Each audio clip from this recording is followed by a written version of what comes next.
oh, this is how I was made. By who? God did not, you were not made that way. The enemy stretched forth his hands and tried to mess up with what God made.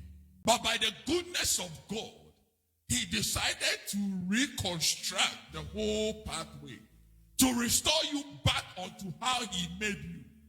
So when you were born, any defect that you came with, there was the rebirth to restore you back onto what God purposed. Again, you cannot say, this is how I was born.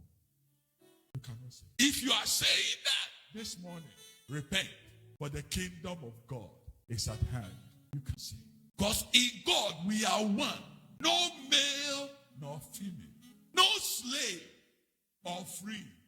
No bond or what? Free. We are one.